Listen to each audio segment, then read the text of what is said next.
విజయనగరం జిల్లాలో ఇప్పటి వరకు 11 స్క్రబ్ టైఫస్ పాజిటివ్ కేసులు నమోదయ్యాయి. ఈ నేపథ్యంలో వ్యాధి లక్షణాలు కనిపించిన 3 రోజుల్లాగా ఆసుపత్రికి వెళ్లి టెస్టులు చేయించుకోవాలన్నారు డిఎంహెచ్ఓ జీవన్ రాణి.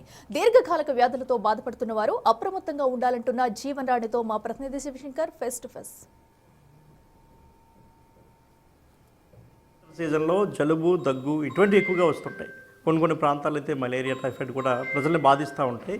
కానీ ఈ సీజన్లో ఈ ఇయర్ మాత్రం స్క్రబ్ టైఫస్ ఎక్కువగా ప్రజల్ని బాధిస్తూ ఉంది, ఎక్కువగా భయపెడుతున్నటువంటి వ్యాధిగా మారింది. సో ఏంటి దీనికి పూర్తి డీటెయిల్స్ తెలుసుకుందాం. మనతో పాటు జిల్లా వైద్య ఆరోగ్య శాఖ అధికారిని జీవన్ రాణి మనతో ఉన్నారు. ఆమెతో మాట్లాడే ప్రయత్నించారు. మేడం చెప్పండి, ఏంటి స్క్రబ్ టైఫస్ ప్రస్తుతం జిల్లాలో ఏ విధంగా ఉంది?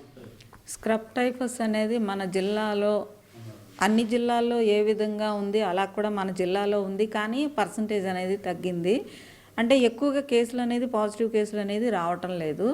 మన వైపు చూసుకుంటే ఇప్పుడు వరకు దగ్గర జీజీహెచ్ కన్ఫర్మ్డ్ కేసు వచ్చి ఒక 12 దాకా ఉన్నాయి. But all are safe.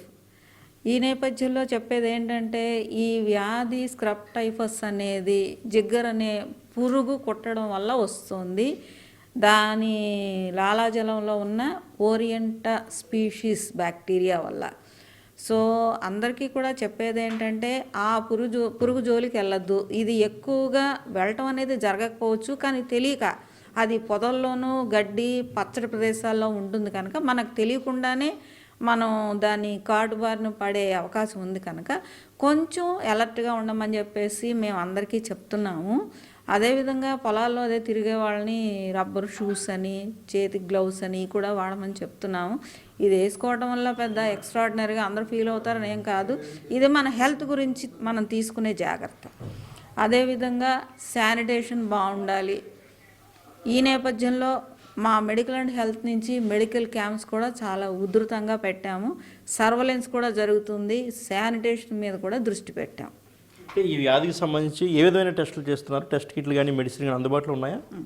Rapid kits అనేది పిహెచ్సి పరిధిలో మా పిహెచ్సి మెడికల్ ఆఫీసర్స్ అందరూ కూడా కొని అలర్ట్ చేయడం జరిగిందండి. కన్ఫర్మేషన్ మాత్రం జీజీహెచ్లో ఎలీషా టెస్ట్ ద్వారా జరుగుతుంది.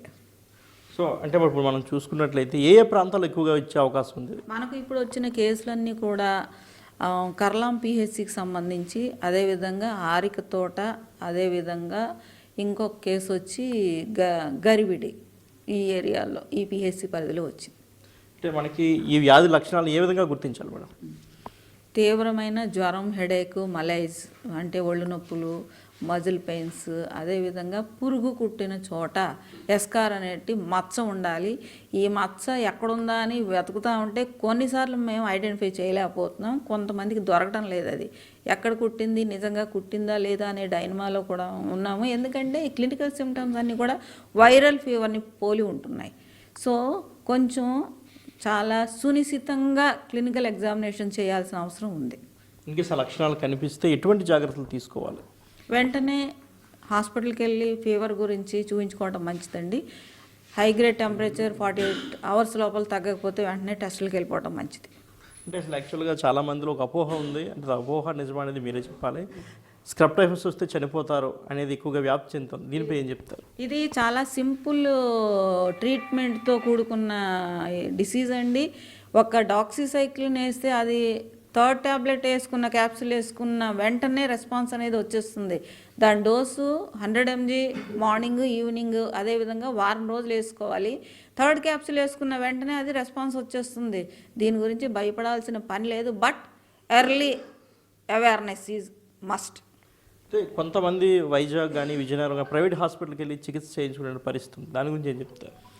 చికిత్స అనేది ఇట్స్ డిపెండ్స్ అపాన్ అసోసియేటెడ్గా ఎనీ ఇష్యూస్ ఏమన్నా కలిసి ఉన్నట్టయితే, ఎగ్జాంపుల్ హార్ట్ ఇష్యూస్ కానీ, లంగ్ ఇష్యూస్ కానీ, అదేవిధంగా కిడ్నీ ఇష్యూస్ కానీ, బీపీ, షుగర్ ఇలాంటివి ఏమన్నా ఉంటే వితిన్ 3 daysలో ట్రీట్మెంట్ సక్రమైన మార్గంలో స్టార్ట్ అయిపోతే ఏ ఇష్యూ లేదు. బియాండ్ దట్ లేట్ అయిందంటే మాత్రం సిస్టమిక్ ఇన్వాల్వ్మెంట్ వచ్చేస్తుంది. అప్పుడు కొంచెం కండిషన్ క్రిటికల్ అవుతుంది. అయినా భయపడాల్సింది ఏమీ లేదు. అంటే మనం ఇన్ కేసు గుర్తించలేకపోతే ఎన్ని రోజులు క్రిటికల్గా మారే అవకాశం ఉంది?